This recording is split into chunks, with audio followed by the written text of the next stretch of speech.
2013 means gamers have to choose between two next-gen consoles. Is it this gen yet? Will it be the PS4 or the Xbox One? Today I'm going to tell you why it should be the PS4. What's up, everybody? Today we're going to be talking about the pros of the PS4, the console many on the internet have already declared the victor. But let's be honest, with the way Sony and Microsoft are fighting over us like two bickering parents, the real winner is going to be us. First up, PS4's hardware specs. AMD Jaguar with 8 cores. AMD Radeon-based GPU, 1,152 cores, it's a lot of cores. 8 GB of GDDR5 RAM, 5 GB of HDD removable hard drive, removable and replaceable optical drive for Blu-rays and DVDs, 2 USB ports, 1 HDMI out, 4K resolution if you have the TV, and 7.1 surround sound. What does all that mean? It means the PS4 is basically a mid-range gaming PC as far as power goes, which is pretty impressive considering you probably weren't getting that kind of power on the last-gen consoles. Ain't too shabby. The PS4 doesn't come a la carte. Here are some of the services the PS4 will come with. The PS4 gives you choice. You'll get to decide if you want to download the single-player or the multiplayer part of the game first. That being said, in order to play multiplayer, you will need to start paying for PS Plus. I actually don't think that having to pay for PS Plus in order to get multiplayer is a bad thing. I'm already used to it with Xbox Live, and I think that it gives Sony more accountability on their end. I guess it also means more credit card numbers. The PS4 will not block used games and will not block lending games, at least for physical media. PS1, 2, and 3 games will be made available via Gaikai streaming in 2014.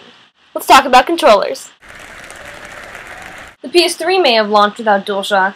Big mistake. Big.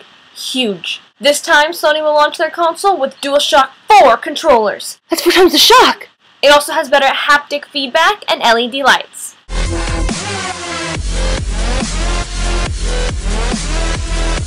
The PS4 controller will include a special touchpad that will allow new levels of touching. A new share button will let gamers send screenshots and videos to their friends, all with the ease of, well, pushing the share button. All of these specs are nice and all, but let's talk about what matters, the games. First off, let's talk about the game I'm most excited for.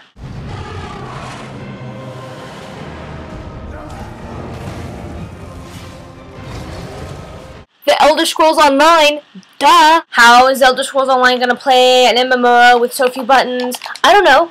I don't care. I'm gonna be an elf. No. Another game I'm excited about is The Order 1886.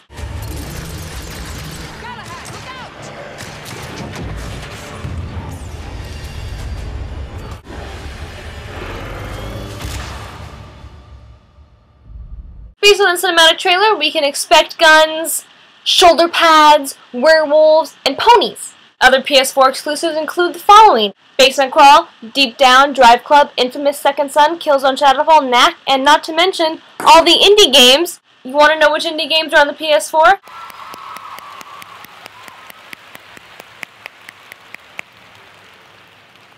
All of them. The number one reason to buy the PS4? Because of the Benjamins! The PS4 price point is quite reasonable.